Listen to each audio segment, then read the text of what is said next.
আমি দেখতে পাচ্ছি শুরুতে আমার কাছে যে প্রশ্নটি আসছে সেটি হলো আহ, মারধরের অভিযোগে বাবা মায়ের বিরুদ্ধে ইংলিশ মিডিয়াম পড়া এক মেয়ে মামলা করেছেন।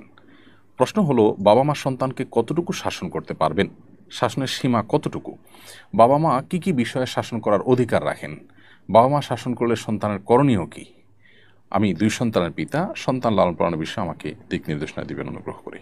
মাশাআল্লাহ, চমৎকার অনেকগুলো প্রশ্ন এখানে চলে এসেছে এবং এই ঘটনা আমারও চোখে পড়েছে। অন্য 10 জনের মতো আমি বিচলিত হয়েছি এবং ব্যথিত হয়েছি। আমরা কোথায় যাচ্ছি? পশ্চিমা সভ্যতার কালো থাবা আমাদের সমাজকে দিন দিন গ্রাস করছে এবং আমাদেরকে ধ্বংসের দ্বারপ্রান্তে নিয়ে যাচ্ছে। সন্তান তার বাবা মার বিরুদ্ধে নালিশ করেছে শুধু শাসন করার অজুহাতে।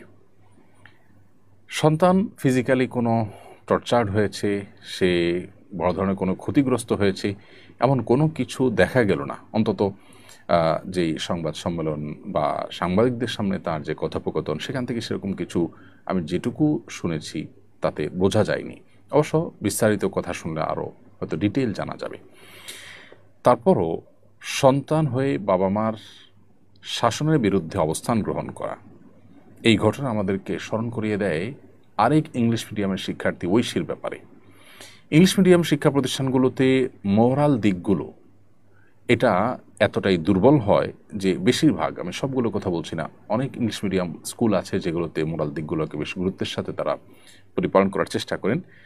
বাকি বেশিরভাগ শিক্ষা প্রতিষ্ঠানগুলো, অবশ্য ইংলিশ মিডিয়াম শুধু কেন বলছি, অন্য জেনারেল শিক্ষা প্রতিষ্ঠানগুলোতেও আজকাল নীতি নৈতিকতার দিকগুলো এবং ধর্মীয় শিক্ষা এটার ঘাটতির ফলশ্রুতিতে আমাদের নৈতিক অবক্ষয় চরমে পৌঁছেছে। আমরা পশ্চিমাদের অন্ধ অনুসরণ করতে করতে করতে তাদের ধ্বংসের গহ্বরে আমরাও নিমজ্জিত হয়ে যাচ্ছি। তাদের পরিবার ব্যবস্থাপনা ভেঙে পড়েছে। বাবা মা সন্তান সন্ততি কারোর মধ্যে সেরকম বোঝাপড়া, সেরকম বন্ডিং নেই যেটা আমাদের সমাজে আছে।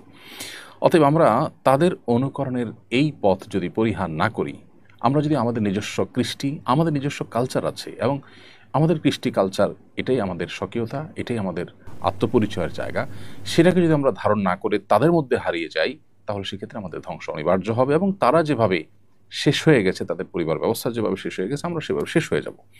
এই জায়গাটাতে আমাদের বিশেষভাবে অ্যাড্রেস করা দরকার বলি আমি মনে করি। এই ঘটনা আমাদের সেই বিষয়টাকে আবারও স্মরণ করিয়ে দেয়। কিন্তু পাশাপাশি এও বলতে চাই, বাবা মা শাসন করার অধিকার রাখেন এর মানে এই নয় যে তারা যে কোনো রকমের শাসনের নামে টর্চার করতে পারবেন বা টর্চার করতে পারবেন, অত্যাচার করতে পারবেন সন্তানকে, এমন কোনো কথা নেই। বরং অপরাধ করলে বা সন্তান ভুল পথে গেছে মনে হলে বাবা মা তাদেরকে নাসিহা করবেন, উপদেশ